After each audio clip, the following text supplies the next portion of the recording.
Suaranya bengong ya.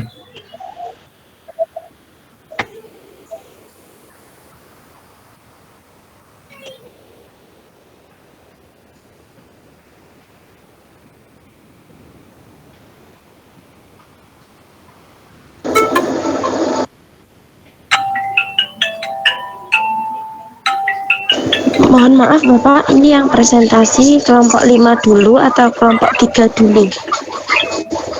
Ya. Ya, mana yang duluan? 3.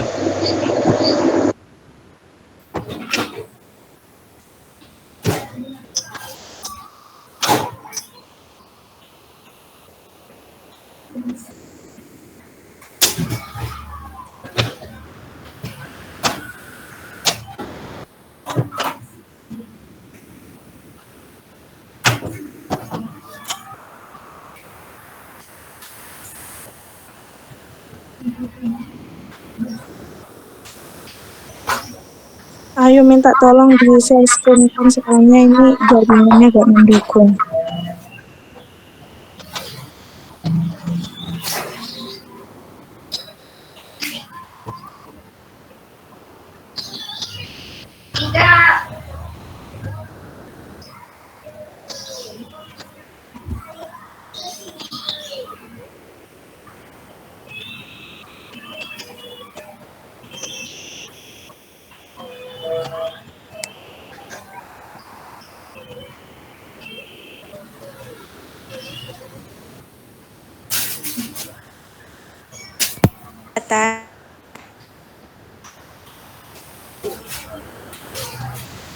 Sudah muncul di watch.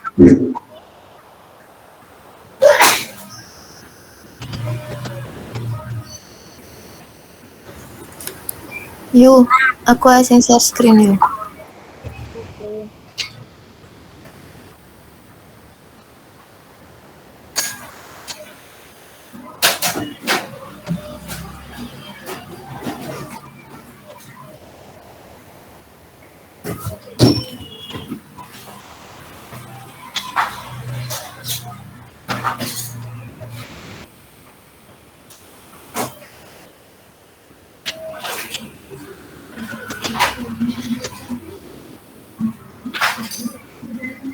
Baik, saya mulai.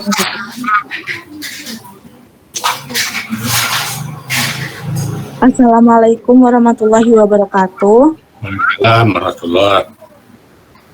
Kami dari kelompok 5 akan selanjutnya. Sebelumnya saya terima kasih kesempatan kepada kita untuk mempresentasikan materi tentang soliditas. Saya Rudiana Masya menjelaskan tentang soliditas. Next.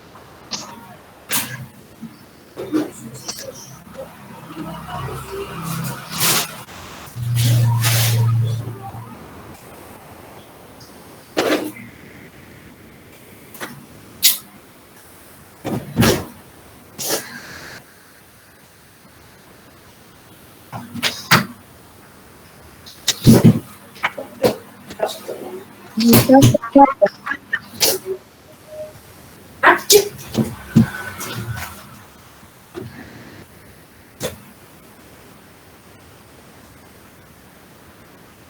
Sebelum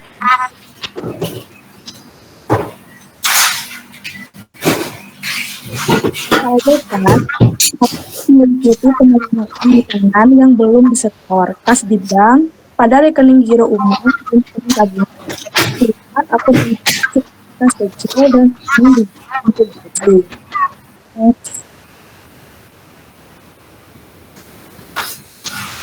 Hubungan saldo kas semakin sudah dijelaskan pada gambar gerakan lima situs yang terkait dengan yang pertama situs pembuat, situs dan situs ya, di mana situs produksi di sini tidak mempunyai transaksi yang diletakkan langsung di kas. Perhatikan pada gambar 18.4 di mana situs pembuatan dan situs produksi Keduanya dapat mengamankan dan memberikan tempat. Semangat gas terus mendekat menaikkan gas dan siklus pengeluaran siklus operasional dia akan menurunkan gas.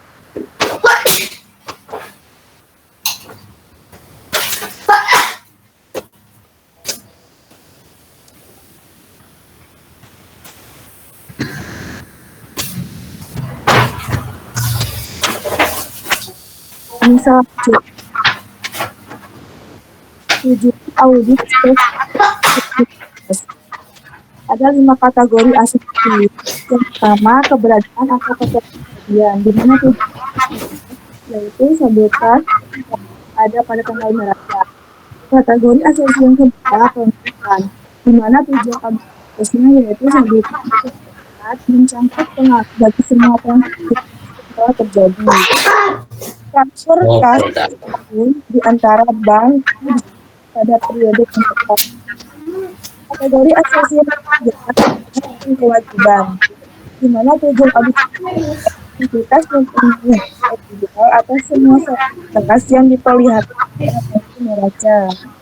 Kategori asumsi penilaian aplikasi, di mana tujuan aktivitas itu sertifikat yang dapat direalisasi pada jumlah yang dinyatakan di neraca yang sesuai dengan risiko pendukung.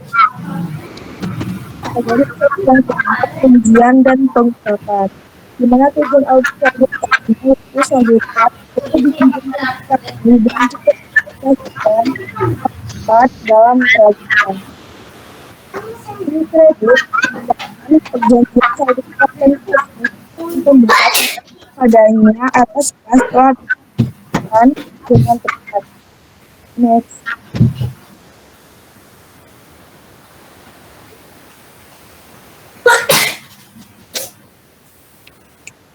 Pertimbangan perencanaan audit yang pertama yaitu materi akibat atau total akibat pada suatu video sagot itu seringkali tidak, tetapi jika dikaitkan dengan proses tidak untuk mempengaruhi jumlah kas yang mengaku melalui akun selama satu periode waktu benar-benar dapat terjadi hal. Dalam kenyataannya, semua transaksi yang biasanya lebih besar setiap akun lainnya dalam menentukan. Yang kedua, resiko inherent. Transaksi yang tinggi dapat tingkat risiko inherent signifikan untuk asumsi saldo kas keadaan dan kelengkapan. Saat itu, sifat berupa itu membuatnya mudah untuk karena berbagai jenis bentuk kecurangan yang terbukti. Berbeda dengan atau persediaan, risiko yang berkenaan dan aspek yang kewajiban, lokasi dan tujuan peningkatan kualitas bersifat minimal karena tidak adanya kerugian yang melibatkan potensi estimasi dan penetapan. Yang ketiga, risiko prosedur sabotaj mempengaruhi oleh keputusan strategi operasi, investasi, dan pembiayaan manajemen. Sedangkan dalam beberapa saldo ini dapat dengan yang stabil atau dapat diprediksi dengan data operasi berjalan. Yang keempat yaitu resiko penerima kendaraan mencari merupakan rutin yang dapat dikendalikan oleh sistem pengendalian internal yang baik sehingga dapat memungkinkan untuk menilai risiko kalian pada terhadap pencurian. Auditor akan mengevaluasi pengendalian intensif dan memastikan bahwa setiap rekan telah bekerja kepada manajemen. Selanjutnya oleh saya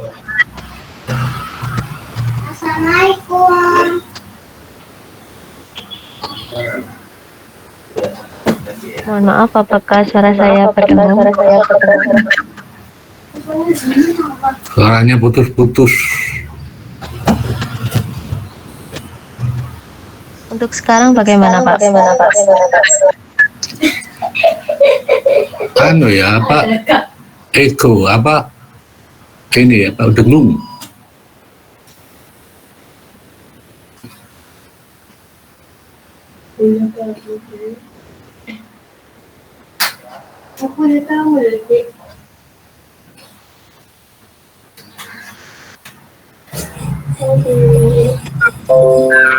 Saya coba lagi. Untuk sekarang bagaimana, Pak? Nah, itu jelas, bersih. Terima kasih. Selanjutnya yaitu pengujian substantif atas saldo kas. Yang pertama yaitu kategori prosedur awal dengan pengujian substantif. Yang pertama yaitu mendapatkan pemahaman tentang bisnis dan industri serta menentukan signifikansi dari saldo dan transaksi kas bagi entitas. Dan yang kedua yaitu kebijakan entitas dalam meramalkan saldo kas dan menginvestasikan kelebihan saldo. Yang kedua yaitu melaksanakan prosedur awal atas saldo dan catatan kas yang akan mendapat pengujian lebih lanjut. Yang pertama yaitu menelusuri saldo awal kas di tangan dan di bank ke kertas kerja tahun sebelumnya. Yang kedua, menelaah aktivitas dalam akun-akun buku besar kas dan menyelidiki ayat jurnal yang tampak tidak biasa dari segi jumlah atau sumbernya. Yang ketiga yaitu mendapatkan ikhtisar kas di tangan dan di bank yang disiapkan klien, memverifikasi ketepatan matematis dan menentukan kesesuaiannya dengan buku besar. Kategori kedua yaitu prosedur analitis, yaitu melaksanakan prosedur analitis. Yang pertama, membandingkan saldo kas dengan jumlah yang dianggarkan saldo tahun sebelumnya atau jumlah yang diharapkan lainnya.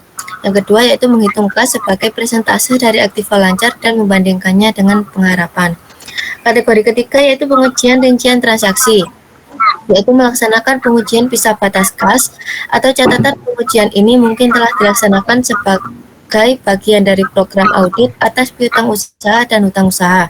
Yaitu yang pertama mengamati bahwa semua kas yang diterima menjelang penutupan usaha pada hari terakhir tahun fiskal termasuk dalam kas yang ada di tangan atau setoran dalam perjalanan dan tidak ada penerimaan dari periode berikutnya yang telah dimasukkan.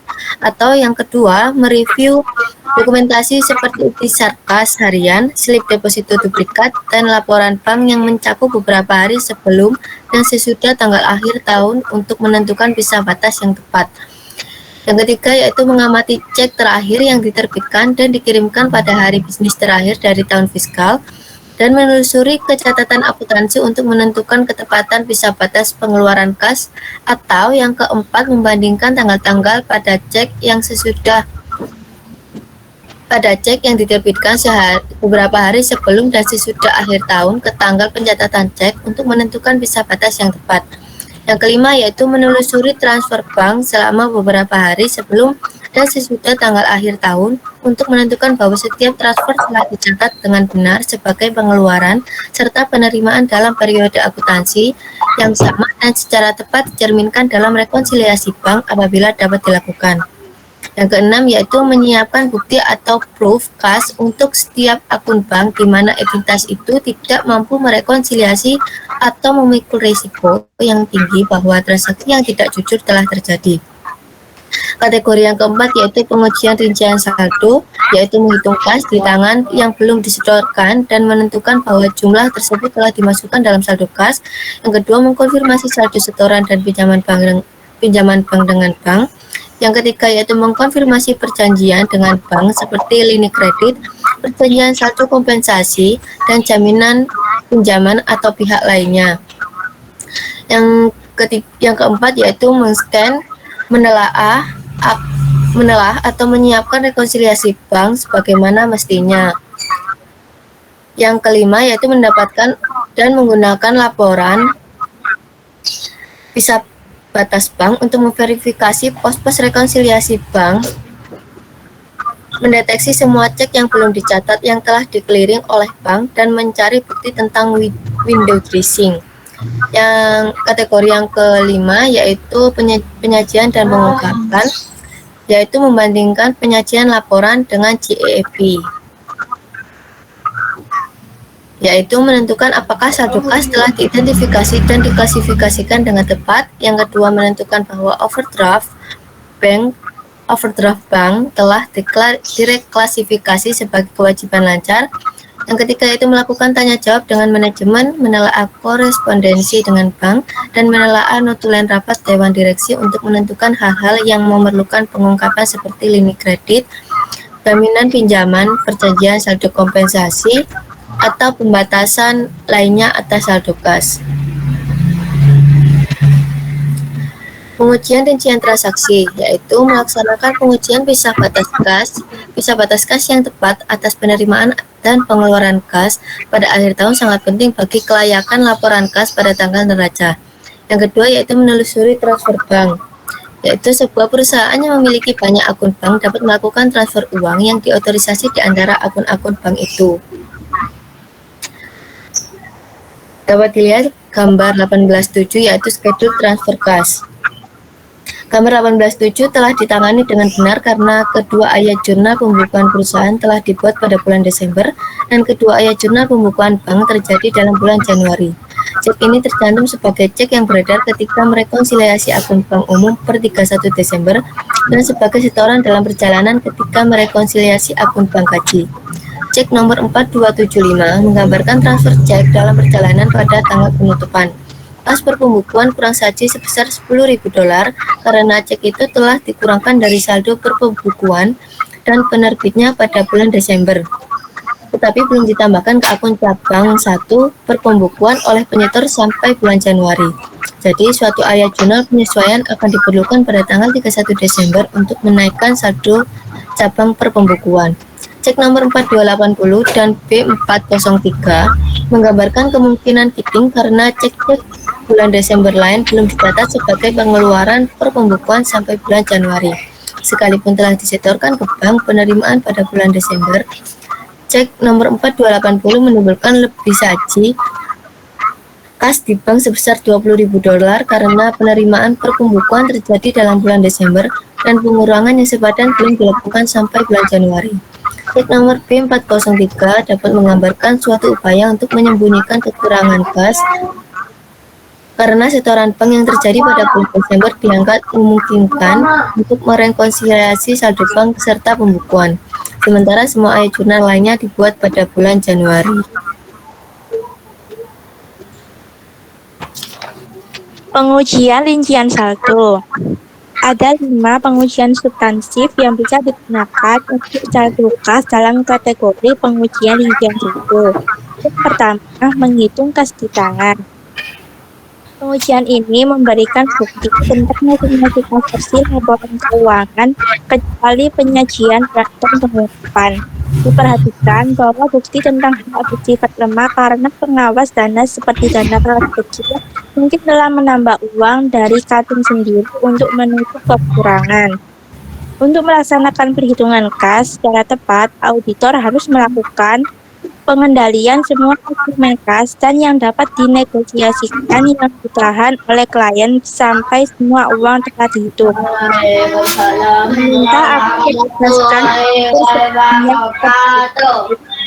yang kedua, mengkonfirmasikan saldo dan pinjaman di bank. Konfirmasi setoran kas terutama memberikan bukti mengenai 2 asersi, yaitu keberadaan atau keterjadian karena ada pemberitahuan tertulis bahwa saldo itu ada dan hak dan kewajiban karena saldo itu ada adalah atas nama klien. Konfirmasi saldo pinjaman terutama pemberian bukti untuk 3 asersi, yaitu keberadaan atau keterjadian karena ada pemberitahuan tertulis bahwa terdapat suatu pinjaman.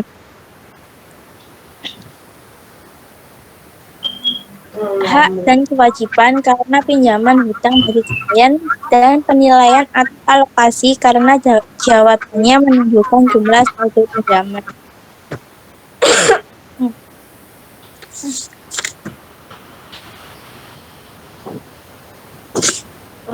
Yang ketiga, mengkonfirmasi perjanjian lainnya dengan bank. suatu kompensasi dan kewajiban pembeli. Perjanjian untuk menyelesaikan mini kredit dan mengharuskan peminjam mempertahankan saldo jumlah dapat berupa yang dapat dana yang dipinjam dapat berupa jumlah dolar yang ditetapkan. Untuk gambar untuk saldo bank bisa dilihat di halaman 280 yang melakukan review atau menyiapkan konsolidasi bank. Apabila tingkat risiko deteksi dapat lebih tinggi, rekonsiliasi bank yang disiapkan dan sertifikasi ketetapan teknis dari rekonsiliasi itu. Jika rekonsiliasi maka auditor dapat menelpon rekonsiliasi bank lain. Sejauh auditor atas rekonsiliasi dapat dilihat pada halaman 285 18 strip 9.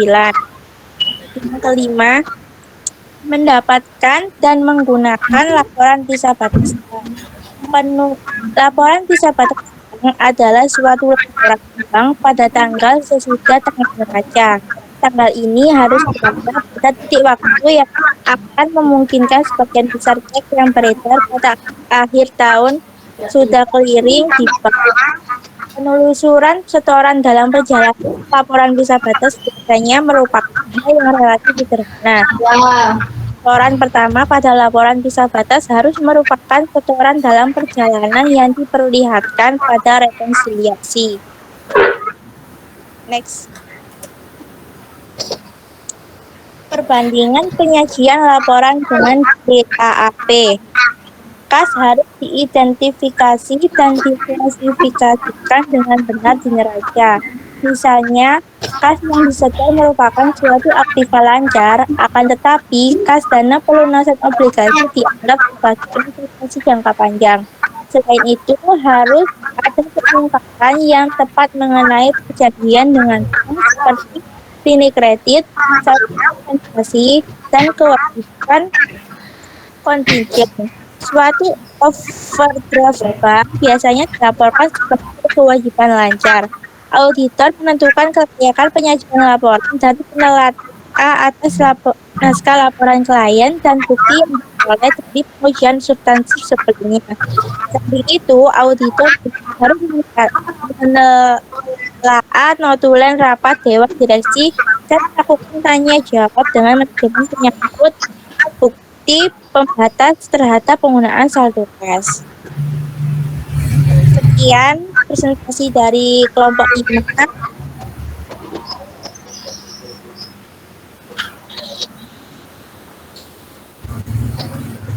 Presentasi dari kelompok 5.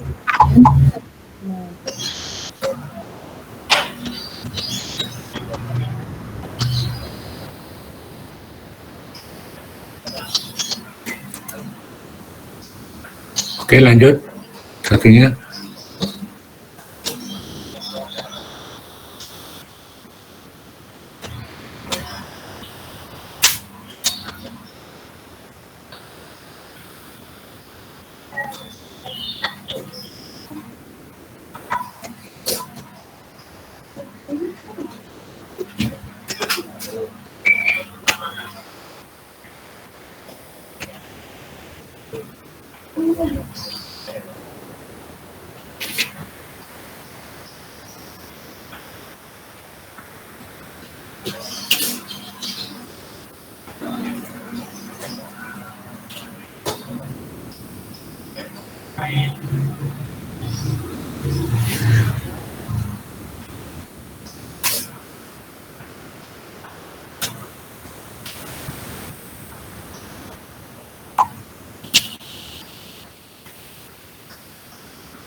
Pak Jono, mohon maaf mau bertanya.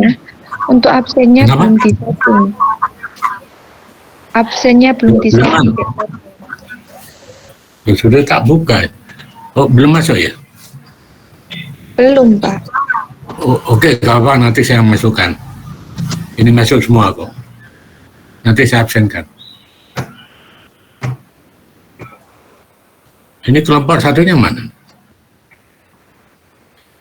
Kelompok 3, Pak. Iya. Nggih, Bapak, sebentar. Yang 5?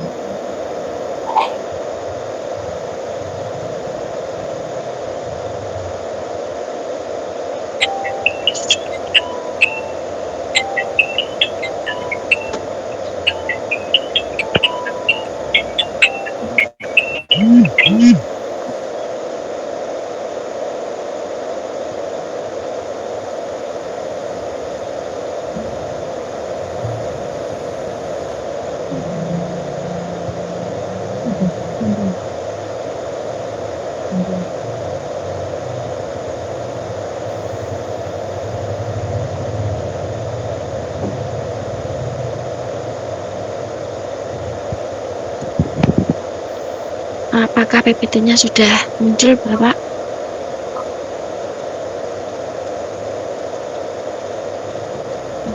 Ya.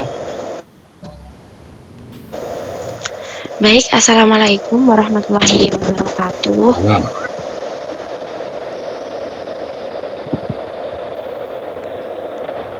Kami dari kelompok 3 yang beranggotakan saya sendiri, Erlita Sulistia. Yang kedua ada Eka Nur Oktaviani, dan yang ketiga yaitu ada Fikriyatul Mubarakah.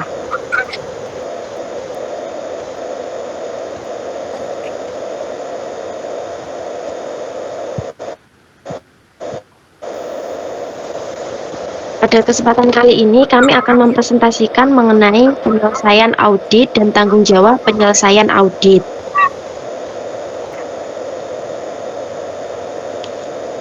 Tanggung jawab penyelesaian audit di sini terbagi menjadi 3 pokok, yaitu pokok yang pertama penyelesaian kerja lapangan, yang kedua yaitu penilaian temuan, dan yang selanjutnya yaitu komunikasi dengan klien. Untuk penyelesaian kerja lapangan, di sini terdapat beberapa poin, yaitu yang pertama, review peristiwa-peristiwa kemudian, yang kedua, yaitu membaca notulen rapat, dan selanjutnya mendapatkan bukti tentang tuntutan hukum, klaim, keputusan ke pengadilan, selanjutnya yaitu manajemen letter dari klien, dan yang terakhir yaitu prosedur analisis. Sedangkan untuk penilaian temuan, di sini juga terdapat beberapa poin, yaitu yang pertama, penetapan akhir materialitas dan resiko audit. Selanjutnya, yaitu mengevaluasi keraguan substansial atas going concern. Dan yang selanjutnya, yaitu review teknis LK atau laporan keuangan. Selanjutnya, merumuskan pendapat dan konsep laporan auditor. Dan yang terakhir, yaitu mereview worksheet. Untuk komunikasi dengan klien, di sini terbagi menjadi 2, yaitu yang pertama pengendalian internal, dan yang selanjutnya yaitu pelaksanaan audit.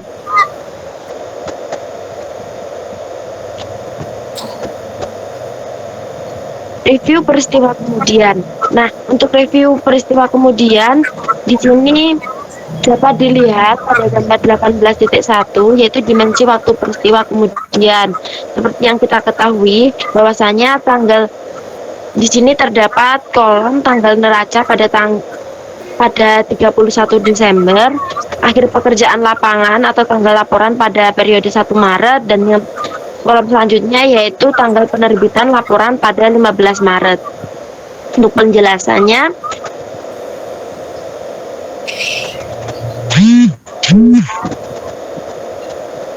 terdapat 2 peristiwa kemudian. Tipe peristiwa kemudian di sini menjadi 2 tipe, dibagi menjadi 2 tipe, yaitu tipe pertama dan juga tipe yang kedua. Untuk tipe yang pertama di sini berhubungan dengan kondisi yang ada pada tanggal neraca, dan yang kedua yaitu adanya penyesuaian.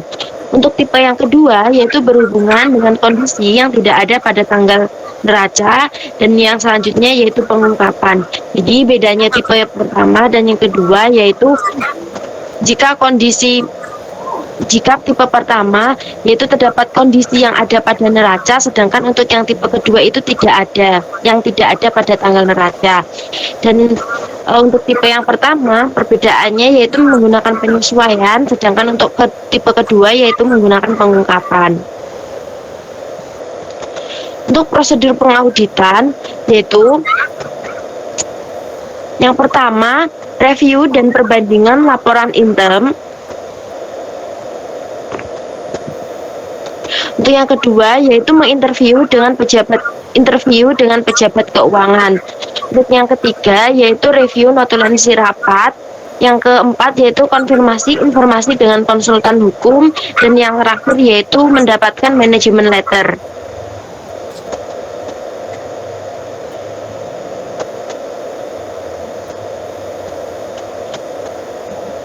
Untuk membaca notulen rapat yaitu di sini yang pertama yaitu dapat memastikan hasil rapat yang sudah dilaksanakan. Untuk yang selanjutnya yaitu dapat membantu auditor dalam memodifikasi substantif teks dan pengungkapan yang berkaitan dengan peristiwa kemudian. Di sini juga terdapat hasil di notulensi rapat, juga terdapat hasil review notulen didokumentasikan di worksheet.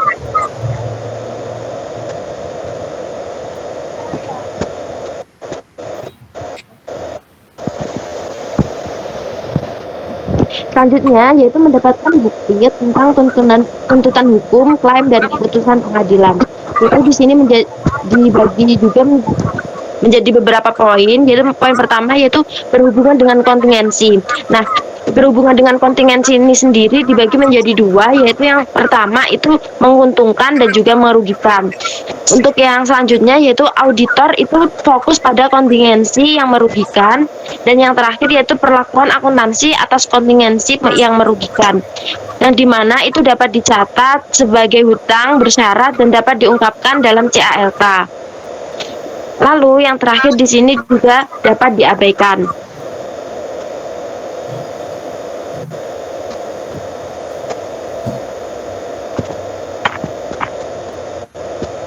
Selanjutnya akan dijelaskan oleh rekan saya.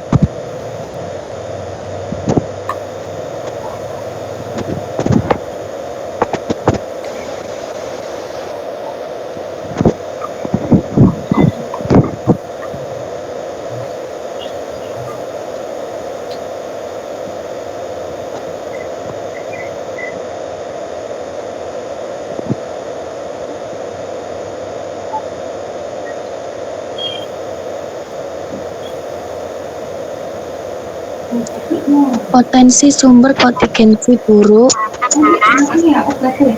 dari kurang bayar pajak, garansi produk, garansi hutang dari pihak lain, tuntutan hukum, klaim, dan keputusan pengadilan. Waspada atas kewajiban bersyarat. Kontingensi dapat terindikasi pada notulen rapat.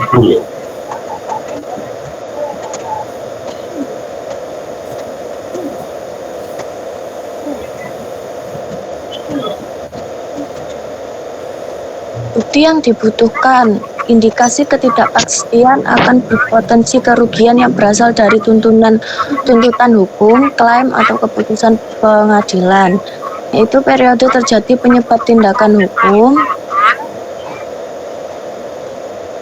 tingkat kemungkinan hasil tidak menguntungkan, jumlah perkiraan kerugian potensial, informasi dari manajemen yang didapatkan auditor, yaitu diskusi untuk mengidentifikasi, mendapatkan deskripsi dan evaluasi, mendapatkan jaminan, dan pemeriksaan dokumen yang terkait.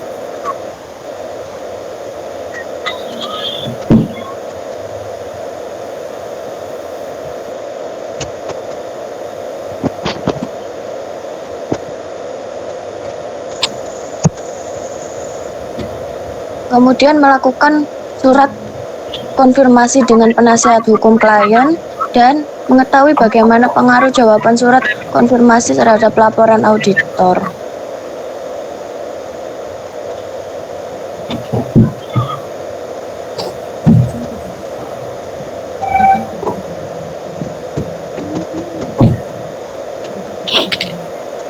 Manajemen letter klien. Manajemen letter merupakan bagian dari bukti audit. Manfaat dari manajemen letter klien yaitu konfirmasi pernyataan lisan dari manajemen, dokumentasi ketepatan pertanyaan, dan mengurangi kemungkinan terjadinya salah pengertian tentang pernyataan manajemen.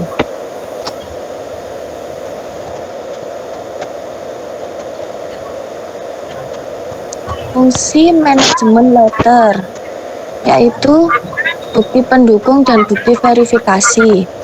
Isi dari manajemen letter yaitu ada laporan keuangan, kelengkapan informasi, pengakuan, pengukuran, dan pengungkapan, dan peristiwa kemudian.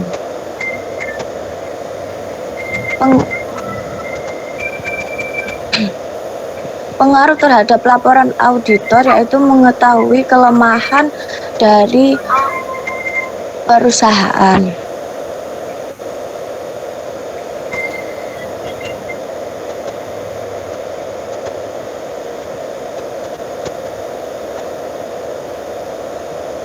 Prosedur analisis.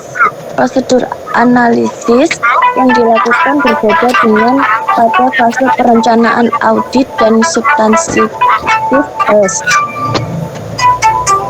Kemudian mereview menyeluruh dengan mempertimbangkan kecukupan bukti, menentukan apa masih ada hubungan-hubungan yang tidak biasa atau tidak diharapkan, kemudian perbandingan data perusahaan dengan menyertakan hasil yang diharapkan, kinerja industri, dan data non-keuangan. Tujuan dari perbandingan yaitu membandingkan kinerja keuangan dengan tujuan strategi dan menilai hubungan aspek non-keuangan dengan informasi dalam laporan keuangan.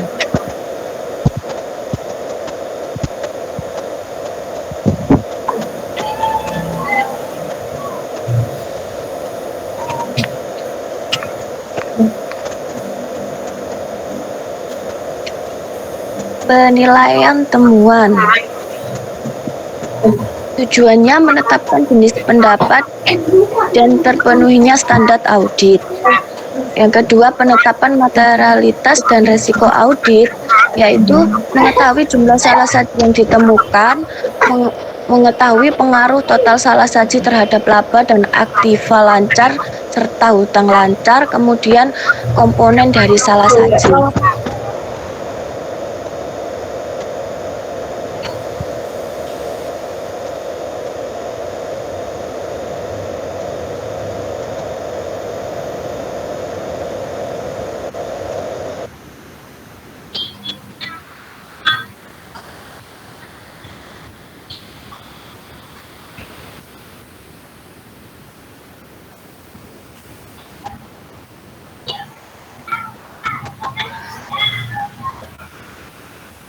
Resiko audit, meningkatnya agregat kemungkinan salah saji dan meningkatkan tingkat resiko audit.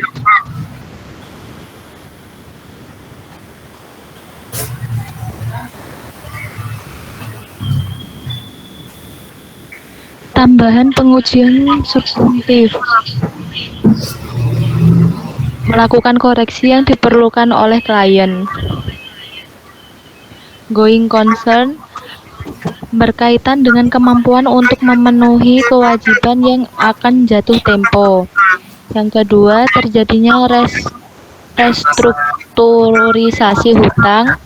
Yang ketiga yaitu tindakan auditor. Dalam tindakan auditor ada dapatkan informasi rencana manajemen tentang situasi di atas. Dan yang kedua ada buat ekspektasi mengenai kemungkinan diterapkannya rencana tersebut secara efektif.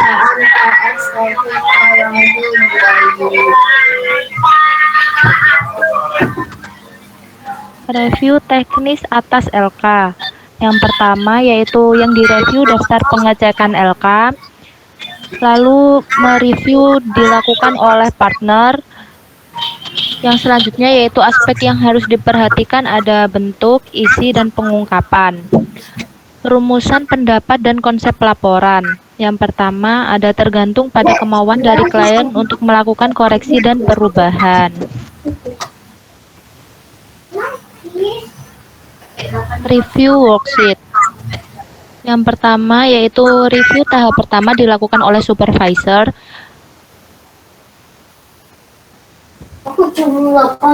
Yang kedua yaitu pada tahap akhir pekerjaan lapangan dilakukan oleh anggota tim audit. Yang ketiga yaitu pada tahap penyelesaian audit, review dilakukan oleh manajer dan partner.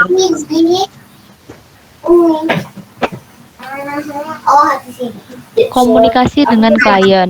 Komunikasi yang pertama, komunikasi yang dilakukan dengan manajemen dalam bentuk surat. Yang kedua yaitu terkait pengendalian intern. Laporan meliputi yang pertama kelemahan dalam rancangan pengendalian intern. Yang kedua yaitu kelemahan dalam pengoperasian pengendalian intern. Yang ketiga yaitu lain-lain. Auditor bisa menginformasikan mengenai kondisi yang material terkait dengan pengendalian intern. Komunikasi dengan klien. Terkait dengan yang pertama yaitu terkait dengan pelaksanaan audit, ada komunikasi dilakukan dengan komite audit atau dewan komisaris. Yang kedua yaitu komunikasi meliputi yang pertama tanggung jawab auditor berdasarkan SPAP, yang kedua kebijakan akuntansi signifikan, yang ketiga kualitas prinsip akuntansi yang diterapkan, yang keempat pertimbangan manajemen dan estimasi akuntansi, yang kelima penyesuaian audit signifikan, yang keenam ketidaksepakatan dengan manajemen, yang ketujuh yaitu lain-lain. Komunikasi dengan klien. Pembuatan surat kepada manajemen mencakup komentar,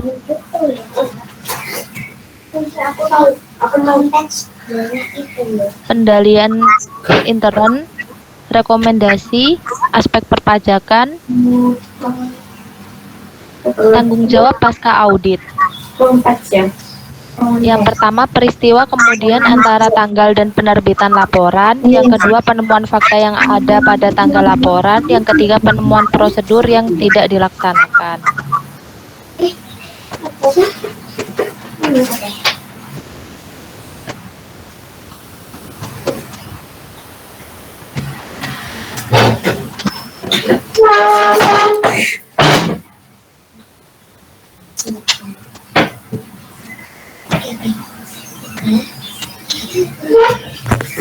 Sekian presentasi dari kelompok kami. Apabila ada yang Ini kelompok 3 ya? tanyakan. Iya Pak, ini kelompok 3. Yang tadi 3 juga tuh? Yang pertama tadi kelompok 5. Oh 5, kebalik ya tadi. Oke, terima kasih. Saya rubah nilainya. Terima kasih presentasi yang terakhir ya. Jadi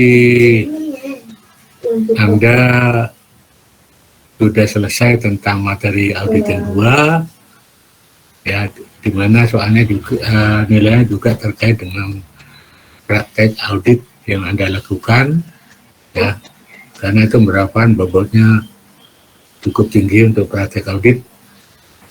Karena itu yang ini teori, nah praktek itu penting. Bobotnya 50-50, 50%, 50%. Dan untuk soal UAS, kisi-kisinya Anda pelajari siklus produksi dan personalia dan siklus investasi atau tetap dan pembelanjaan. Itu untuk, terus tolong Anda pelajari tentang persediaan secara perpektual ya, FIFO atau LIFO pasti keluar itu ya, gerakan FIFO atau LIFO ya, salah satu itu akan keluar. Dan dari soal UAS dia punya bobot 35% dari soal teorinya. Jadi ini tolong dicatat. Jadi pelajari tentang mutasi persediaan dengan perpetual metode tidak usah average tapi LIFO atau FIFO. Nah, untuk tugas yang hari ini yang harus Anda kumpulkan, silakan di soal halaman 250 nomor 17, halaman 250 soal nomor 17.28. Nanti tolong di-share di grup soal ini yang nggak punya buku ya. Saya ulangi, halaman 250 soal nomor 17.28. Oke, saya absen dulu. Nanti kita ketemu setengah 10, momen yang sangat penting di praktek audit.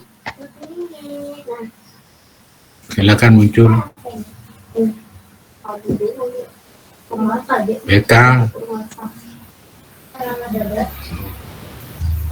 Eka Nur, oke. Kok ruangannya gelap? Ada di gua ya Kak Nur? Buatan Pak. Masa wajahnya cuma bayangan. Oke, terima kasih. Oke, selamat mengerjakan soal yang tadi. Tolong di-share di grup. Ada kebetulan yang tidak punya buku, paling lambat nanti setengah 10. Soalnya nggak terlalu sulit, kelompok, dan kita masuk di praktek audit. Tolong untuk praktek audit jangan absennya terlambat ya, tapi yang absen yang ini saya masukkan ya. Aneh, padahal sudah ada di LN itu sudah, mungkin ada nggak beres di situ. Oke, terima kasih. Sampai ketemu nanti setengah 10. Setengah 10. Assalamualaikum warahmatullahi wabarakatuh. Waalaikumsalam warahmatullahi wabarakatuh. Terima kasih Pak.